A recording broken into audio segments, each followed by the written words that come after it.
And just look like you've just arrived there, guys. 3, 2, 1, action. And roll.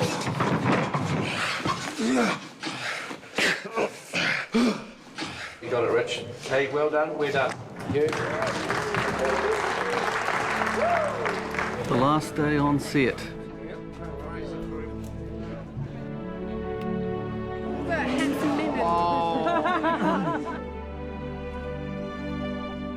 Everybody's looking forward to a holiday, except for those of us in post. The work's just going to begin. We still have a lot more work to do, so we can't celebrate yet. See ya. So we finished the principal photography and then our pickup shooting in 2013. We were done, our actors were finished, but the battle didn't exist in much of a form even after we did the live-action filming. And a lot of that was really shooting actors doing what I needed them to do for the storytelling without having a clue how exactly this was going to slot into the battle sequence. So we didn't actually shoot too many components of the battle. We shot the dwarves starting to charge, then, you know, doing their war chants. But we never really shot too much combat stuff. Give us your battle cry, give us a big battle cry. You tend to solve some of the bigger problems after you finish shooting, because when you're shooting a movie, you've got enough on your plate. You've got daily difficulties to deal with, and the actual planning and plotting of a massively complicated battle sequence is almost one step too many. The whole battle had to be designed, it had to be structured, that all had to be worked on during the year that we were actually cutting the film. The wonderful thing that Peter did way back in the Lord of the Rings trilogy was that he created these spectacular battle sequences, and people just really hadn't seen anything like this before.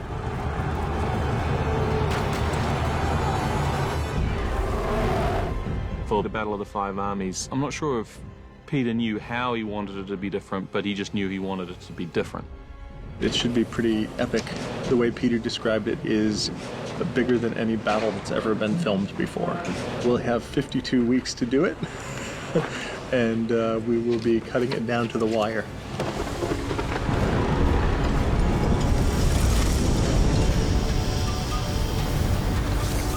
This was the last move in a master plan. A plan long in the making.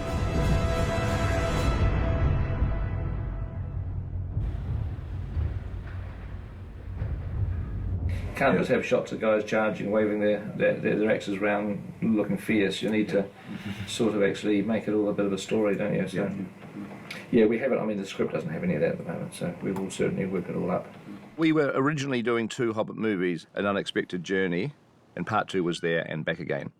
But when it became 3 movies, the nature of the content of the movie had changed. The sort of the tone and the feeling of that last movie was different.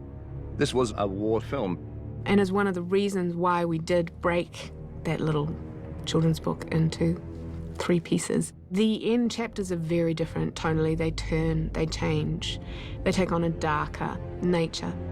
It's one of the things that makes The Hobbit a very interesting and unusual book, is there's quite a change of tone toward the end.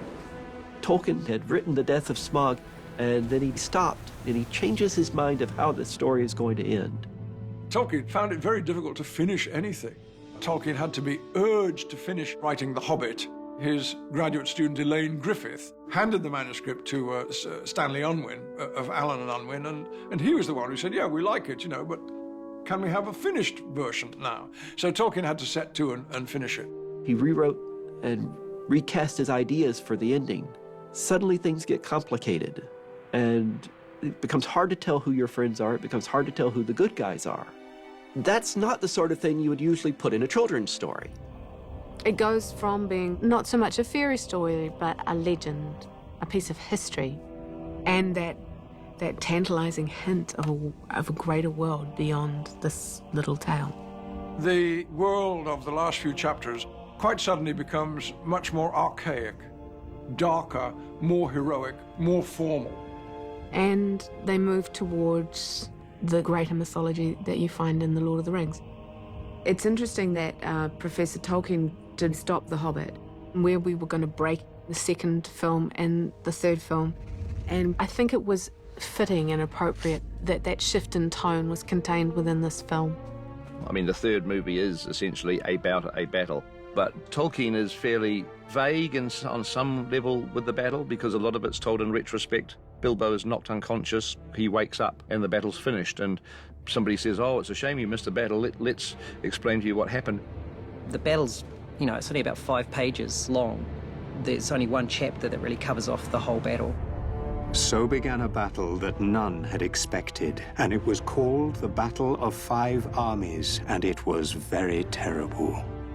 Tolkien's reluctance to give us a blow-by-blow account of the Battle of 5 Armies is an open invitation to Peter to do something exciting and novel and different.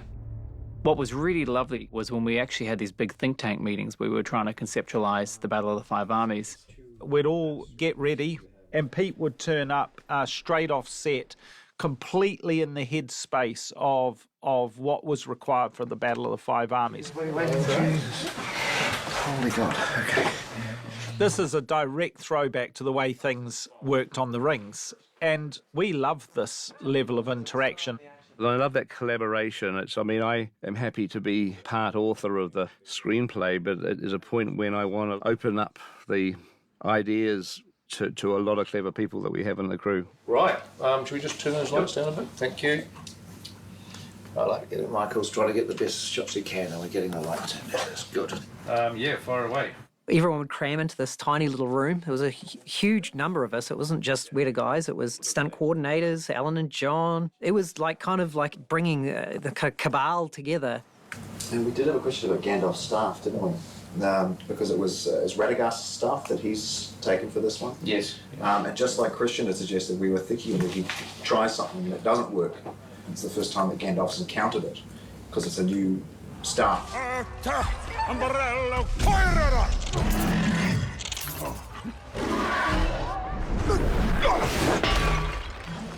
There were certain things that Peter wanted resolved and hadn't quite solidified in his own mind exactly how he was going to go about that. And he was very, very open to ideas being put forward. And you just look at the script and say, okay, here's what happens, but how's it going to happen? How are we going to surprise the audience? How are we going to shock the audience? How are we going to make it look as dangerous as possible? Peter just wanted any ideas, all ideas, and we could just throw in, and, we all had the same goal of making this battle work. In that opening scene with the pots and pans, we see a level of dexterity that we don't have a payoff yet. I know. Because you could imagine in a battle their dexterity around, like throwing chainsaws at each other, type thing. So the battle basically was invented in 2013 in those think tank meetings. The thing that it does strike me that would be good to get more detail on and work, and it would be any designs in the Erebor Valley where the armies of dwarves and the orcs are kind of clashing with each other would be good too. Another idea that came about in the think tank meetings was what the actual 5 armies were. Aye, the 5 armies. We know there's men of Lake Town. We know there are the elves. We know there are the dwarves. That's 3. Those are easy. But then it gets harder. Now, some people say we have goblins and then wargs. So are the orcs and wargs one army? Are they 2 armies? The bats, I think, were the bats the 5th army. Do you count the eagles, or are they a 6th army? Is Beorn an army of 1? Does that make it a battle of the 7 or 8 armies? I lost count then, but it sounds to me like we got more than 5, but let's put that to one side, never mind. In the chapter describing the Battle of 5 Armies, Tolkien is specific. Upon one side were the goblins and the wild wolves, and upon the other were elves and men and dwarves. In the films, of course, they've shifted it, that you have the men, the elves, and the dwarves versus the goblin army led by Azog and the Gundabad army led by Bolg. So anytime you're designing lots of armies, you obviously want to try to differentiate which army is which, because it gets quite confusing when you're starting to get all these different armies turning up. One of the things I was so keen to get onto, in fact I could barely contain myself, was actually designing armor concepts for the dwarves. The possibility of actually developing that culture so fully was really, really special. I think Peter, from the get-go, he wanted broad shapes. He wanted, you know, like large expanses of metal, or sort of armoured tanks was kind of a term we used quite often in referring to these guys. Nick did these amazing, aggressive, powerful-looking, ferocious dwarven faces. And there was elements that carried through to the final design. The thought of actually putting together the construction of this army was incredible. We had actually started the Iron Hill armour very, very early on and got a really good traction on it. Some of my favourite armour that we've actually designed. Well done, son. Good battle. Well done, son. But as the script developed, the Erebor soldiers started to take on more and more presence, and it became very clear very quickly that, in fact, we needed a significant army for the Erebor dwarves. So Pete made the call that the armour that we'd created for Iron Hill would simply be rerouted into the Erebor armories. What was initially supposed to be the Iron Hill armour became the Erebor armour, and we needed a new army for the Iron Hill dwarves and something distinctly different. We now didn't have an Iron Hill army, and in the 11th hour we needed to start thinking about this. Nick Keller once again stepped into the breach. Peter quite liked the idea of working with a sort of just geometry of almost gemstones. What Nick did is he started to think about the gems that the Iron Hills might pull out of the stone under their mountains, and the incredible talent and skill of an ancient race that could turn these crude chunks of rock into these extraordinary cut stones, and how that might be brought to bear in the armour. That quite readily became sort of that iconic look for these guys. That, of course, then developed into the helmets, and Nick played around with this quite a lot. I was using a motif of the boar incorporated into the crest. We just had the three versions, so there was the basic infantry, the captains, and Dane himself. You're just the meat inside the helmet right now. We don't need no stinking helmets.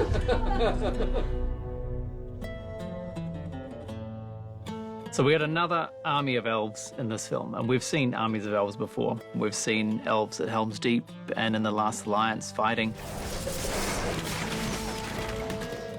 The trick is this is a new army of elves with their own distinct armor and their own distinct agenda, so there has to also be something very, very unique about them that, while they still look like elves, distinguishes them as Thranduil's elves. But there were certain things that we kind of wanted to throw back to. The elvish design in the first Rings films portrayed more elegant Art Nouveau aesthetic. Rivendell, where all the forms are kind of based on Art Nouveau, whereas Thranduil's has a slightly more kind of wild and wilderness feel to it. So we wanted to make it look distinctly different. So we went back to the antecedents of Art Nouveau. That we found in a German photographer, Karl Blossfeld. This photography was exactly the photography that inspired so many of the artists in the Art Nouveau movement, and we were able to draw on ourselves a beautiful influence for that particular culture. The elven armor and the elven weapons are all, very much inspired by Art Nouveau and the whole use of natural elements. I remember designing the shield, a sort of a Celtic Art Nouveau Greek shield, if you like. I wanted to get that whole period of the Trojan War, with the really big shields. And the Celtic influence was very much in the designs and the relief, like the famous Battersea shield. And the Art Nouveau, because this vertical asymmetry is something that you can't always find in period defensive weapons. John designed that shield really early on, and it did have a heavy influence. The combination of the metal and wooden finish.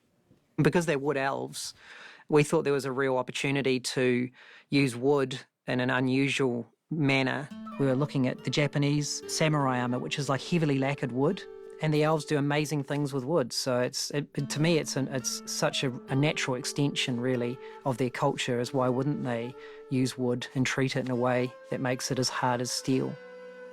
Often the key thing in distinguishing a suit of armour is in its silhouette, and in particular in the helmet. If you can define a suit of armor by its helmet shape, then often you've found that iconic signature that will help make the entire suit of armor look different.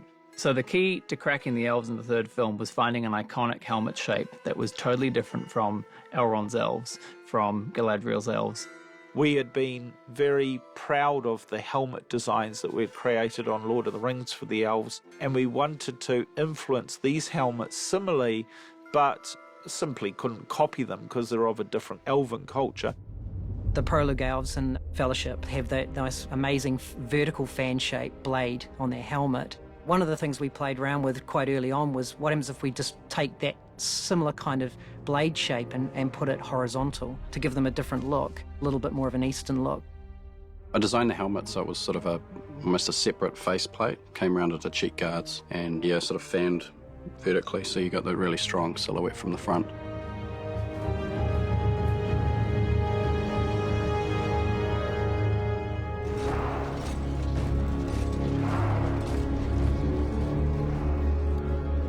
So we knew that in the Battle of the Five Armies we would need a new serious orc to contend with.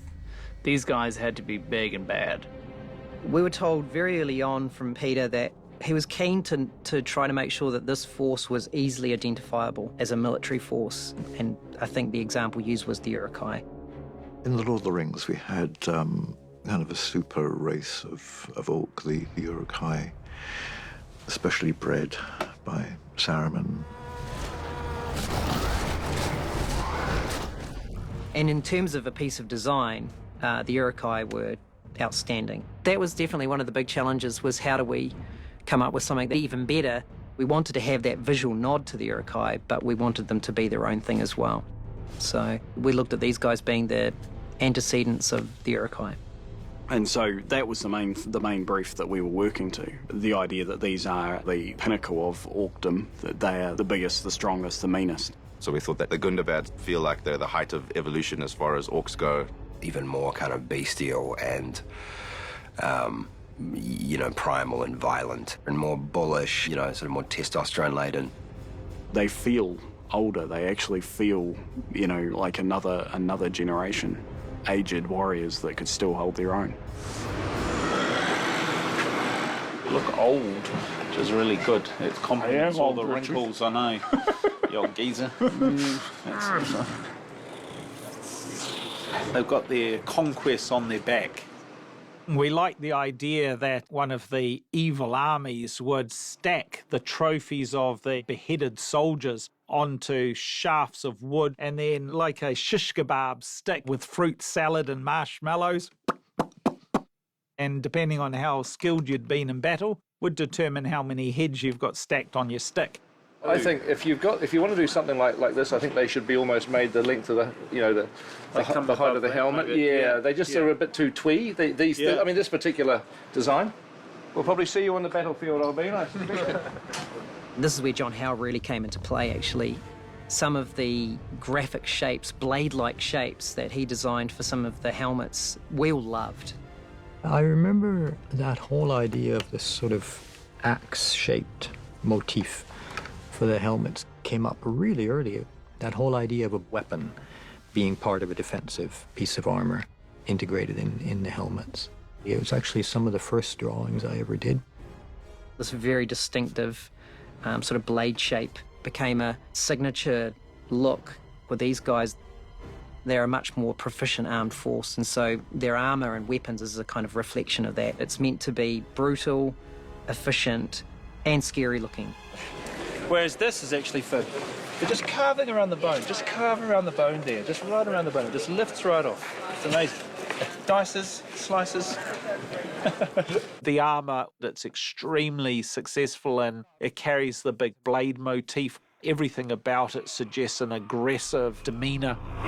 We'd always considered that the Gundabads were a dying breed. They were the last of the purebred orc, and we don't see them in rings, probably because they've mostly been wiped out in the Battle of the Five Armies. Ardabir Gundabadul Magragnak. Very late in the piece, Pete realised that he actually needed another division of orc.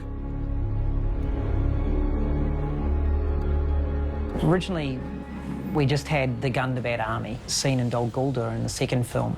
That was what we were always designing and what we manufactured and built for. But from a script point of view, there was a bit of a change in the story. There is a second army. Bolg leads a force of Gundabad orcs. They are almost upon us. Gundabad? We were trying to solve a problem. We needed a reason to get Bilbo up at Ravenhill. In the book, he really doesn't do anything in the battle particularly. So we always wanted to do something with him, for him to play his part. You have to leave here. Now, Azog has another army attacking from the north. Which is why we had the hidden army led by Bolg descending from Gundabad. Gundabad is a mountain in the north. It's actually where the dwarves first came from. It was an old dwarvish kingdom which was then taken over by orcs. And the orcs had built this sort of symbol of their power on top of it. And I thought, wouldn't it be interesting to have a fortress which is actually the shape of a weapon? So we have two distinct orc armies. One is coming from Dol Guldur, the other one is coming from Gundabad. And we need some way to tell them apart. So a couple of months before the film came out, here we were redesigning the Gundabad. And the best way to make an army iconic is to design the helmets. And the actual design of the Gundabad army tries to reflect that blade-shaped motif, which is actually from the fortress itself. That shape, that recognizable shape of Gundabad, the fortress, probably came out of memories of sketches that were done 5.5 years ago now, when the first orc armies were being designed. Everything kind of goes around. One iconic shape can end up reappearing and providing coherence and unity.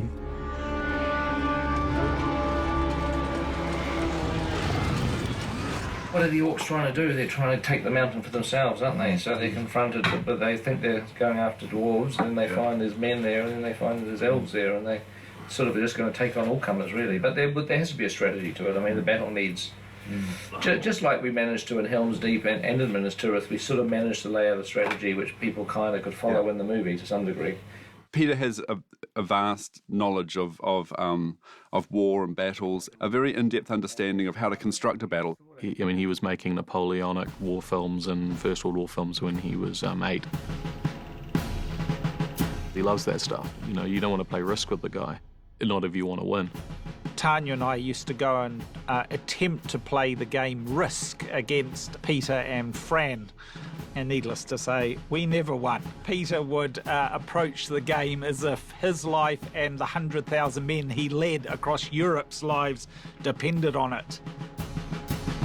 It's all about formations. It's all about seeing that this army is lined up against this army. It's like, a big chess game on a vast landscape. You want to make it easy as possible for people to follow the narrative. And we wanted to make sure that when the viewer was looking at wide shots, that they didn't just look at an ocean of individuals and not really understand who was where. Because once troops start coming together, especially if they're fighting hand to hand, as you are in the Battle of Five Armies, it becomes this huge mess very quickly. It doesn't have any rhyme or reason to it anymore, and so I wanted to avoid that. And so that's where you start to go into old paintings from the 19th century. A lot of the paintings of the Napoleonic Wars are designed to tell a story. And so they were a really good inspiration because we needed to very quickly look at the battlefield and get an understanding of who was retreating and who was advancing and where the conflicts were occurring. And so that's really what we took our inspiration from with a lot of our wide shots.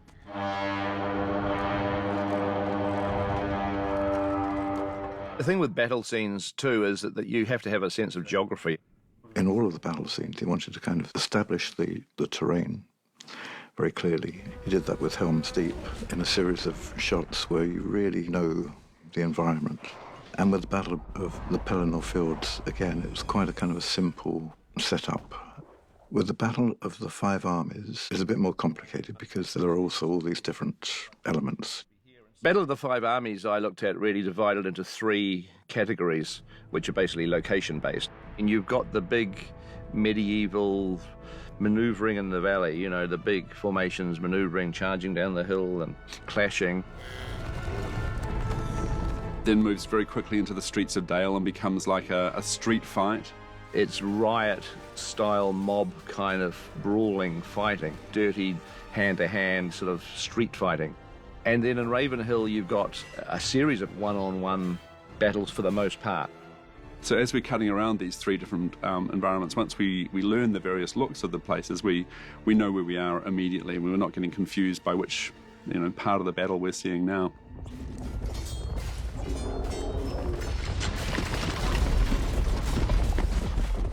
In some of the think tank meetings, there was a huge amount of discussion about the transportation and how to get the orcs to the battle under cover. This was to be a sudden attack. If they don't do this sudden attack, then our heroes look like idiots because they didn't see them coming. And so how do you do that? There's a very brief description in the book of the orcs' attack on the Lonely Mountain. Then they marched and gathered by hill and valley, going ever by tunnel or under dark. And Peter had the idea they should actually emerge directly into the battlefield. So really what we're going to ultimately want is when these worms actually erupt out of the ground, we're going to want them to have a line of sight to where the guys are fighting. I mean, maybe even they come out of the ridge beside the dwarves, you know, so that they're getting flanked by things, you know what I mean? We can have a bit of fun with it. My first thought when the term wereworm came up, I had to check the date to make sure it wasn't April 1st. Oh, come on! The idea of the wereworms is drawn from a line in The Hobbit where Bilbo just references them very briefly. Tell me what you want done, and I will try it. If I have to walk from here to the east of East and fight the wild wereworms in the last desert. One of Tolkien's unguarded moments when he used a word that is ambiguous. Did he mean by worm, did he mean dragon? Or did he mean worm in the modern sense? It's obviously a clear opportunity for interpretation. We had to obviously avoid the Dune crossover, which was very difficult. But I think McKellen ended up coming up with a pretty good design that had a lot of twisting motion in it. These are kind of playing to that idea of rather than just a linear motion, it's sort of a spiraling motion with a... It's definitely a little bit different than I would have expected, but then when we saw the first couple shots starting to come through, I thought, wow, this is actually a good idea. Who would have thought?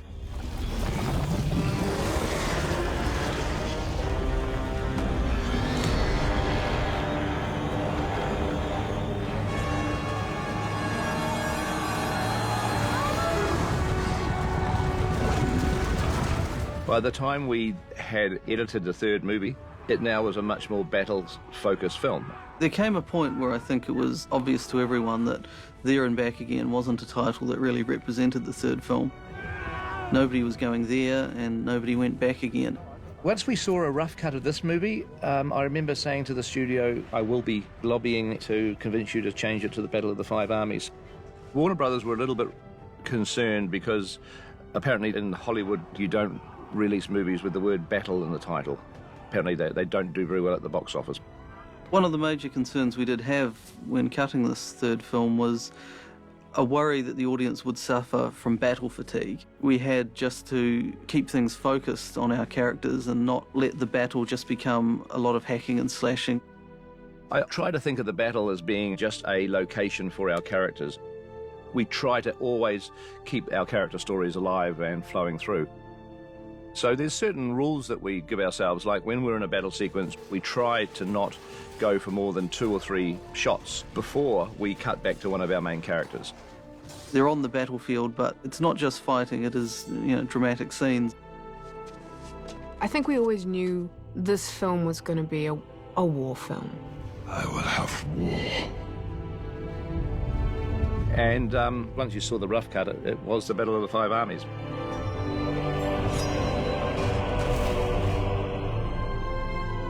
It's definitely, there can't be anything else. It just cannot be anything else. But the Battle of the Five Armies still had a long way to go to be created.